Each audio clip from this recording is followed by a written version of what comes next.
ദാസനും വിജയനും ഒക്കെ അറബി അറിയാമെങ്കിൽ എന്ത് നന്നായിരുന്നു അല്ലേ, എത്ര നന്നായിട്ട് അവർക്ക് കാര്യങ്ങൾ ഹാൻഡിൽ ചെയ്യാൻ പറ്റുന്നു. പക്ഷെ അവർക്ക് അങ്ങ് ദുബായ് വരെ പോകേണ്ടി വന്നു അറബി പഠിക്കാൻ.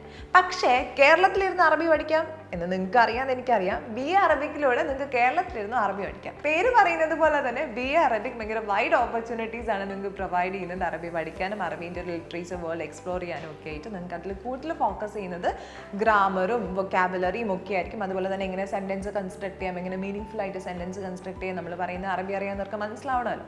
അപ്പം അങ്ങനെ അറബി എങ്ങനെ നമുക്ക് ഒരു 3 വർഷ കോഴ്സാണ്, അറബി പഠിക്കാൻ പറ്റുന്ന ഒരു 3 വർഷ കോഴ്സാണ് BA അറബിക് എന്ന് പറയുന്നത്. ഒരു ബാച്ചിലർ ഓഫ് ആർട്സ് കോഴ്സാണ് BA അറബിക് എന്ന് പറയുന്നത്. കേരളത്തിലെ എല്ലാ കോളേജസിലും അവൈലബിൾ അല്ല, വളരെ റെയർ ആയിട്ടുള്ള കോളേജസിൽ അവൈലബിൾ ഉള്ളൂ. പക്ഷേ കേരളത്തിലെ പല റെക്കഗ്നൈസ്ഡ് യൂണിവേഴ്സിറ്റീസും ഓഫർ ചെയ്യുന്ന ഒരു കോഴ്സാണ് BA അറബിക് എന്ന് പറയുന്നത്. ഇനി അതിൻ്റെ ക്വാളിഫിക്കേഷൻ വരികയാണെന്നുണ്ടെങ്കിൽ +2 നിങ്ങളൊരു റെക്കഗ്നൈസ്ഡ് ബോർഡിൽ നിന്ന് 50% പാസ്സായിട്ട് ഉണ്ടാവണം എന്നുള്ളതാണ്.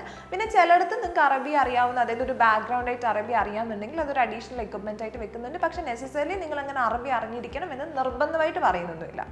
BA അറബിക് എന്ന് പറയുന്നത് മെയിനായിട്ട് ഫോക്കസ് ചെയ്യുന്നത് അറേബ്യൻ കൾച്ചറിനെ കുറിച്ചിട്ടും ലിംഗ്വിസ്റ്റിക്സിനെ കുറിച്ചിട്ടും ആർട്ടിനെ കുറിച്ചിട്ടും റിലീജിയനെ കുറിച്ചിട്ടും ഒക്കെയാണെന്ന് നമുക്കറിയാവുന്ന ഒരു കാര്യമാണ് അല്ലേ. അപ്പോൾ അവരുടെ സിലബസിലും ഫോക്കസ് ആയിട്ട് വരിക മെയിൻലി ഗ്രാമറും സിൻടാക്സും ഫോണറ്റിക്സും വൊക്കാബുലറിയും ഒക്കെ ആയിരിക്കും. അതിനോടൊപ്പം തന്നെ ചിലപ്പോൾ മിഡിൽ ഈസ്റ്റേൺ കൾച്ചറും നേച്ചറും അവരുടെ ഹിസ്റ്ററിയും അവരുടെ ആർട്ടും ഒക്കെ നിങ്ങൾക്ക് സിലബസിൽ ഇൻക്ലൂഡഡ് ആയിട്ട് വരാം.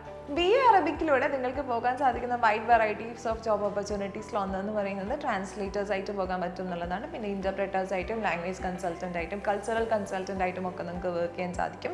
ഇനി പോസ്റ്റ് ഗ്രാജുവേഷൻ ആണ് നിങ്ങളുടെ ആഗ്രഹം എന്നുണ്ടെങ്കിൽ നിങ്ങൾക്ക് PG ചെയ്യാൻ പറ്റും, PhD ചെയ്യാൻ പറ്റും. അതിലുള്ള ഓപ്ഷൻസും അവൈലബിൾ ആണ് കേരളത്തിൽ. അങ്ങനെ ഒരുപാട് ഓപ്ഷൻസ് അവൈലബിൾ ആയിട്ടുള്ള ഒരു കോഴ്സാണ് BA അറബിക് എന്ന് പറയുന്നത്. പക്ഷേ കേരളത്തിൽ അതിന് ജോബ് ഓപ്പർച്യൂണിറ്റീസ് ഒരുപാട് ഉണ്ടാവണം എന്നില്ല, അത് വളരെ കുറവായിരിക്കും. ഉണ്ടാവണം എന്ന് തന്നെ ഇല്ല കേട്ടോ, ഉണ്ടാവും. പക്ഷേ അത് കമ്പാരിറ്റീവ്ലി കുറവായിരിക്കും മറ്റുള്ള ലാംഗ്വേജസിന്. അല്ലെങ്കിൽ ഒരു ഇംഗ്ലീഷോ മലയാളമോ ആണ് നിങ്ങൾ പഠിക്കുന്നെങ്കിൽ നിങ്ങൾക്ക് കിട്ടുന്ന ജോബ് ഓപ്പർച്യൂണിറ്റീസിനേക്കാളും ചിലപ്പോൾ അറബിക് കേരളത്തിൽ കുറവായിരിക്കും ഓപ്പർച്യൂണിറ്റീസ് എന്ന് പറയുന്നത്. അപ്പോൾ കൂടുതൽ റെഫർ ചെയ്തതിന് ശേഷം മാത്രം ഒരു കോഴ്സ് ചൂസ് ചെയ്യുക. ഏത് കോഴ്സാണെന്നുണ്ടെങ്കിലും റെഫർ ചെയ്ത് മനസ്സിലാക്കിയതിന് ശേഷം മാത്രം ചൂസ് ചെയ്യുക. അപ്പം മറ്റൊരു കോഴ്സുമായിട്ട് വീണ്ടും കാണാം. Until then, this is Varsha saying bye to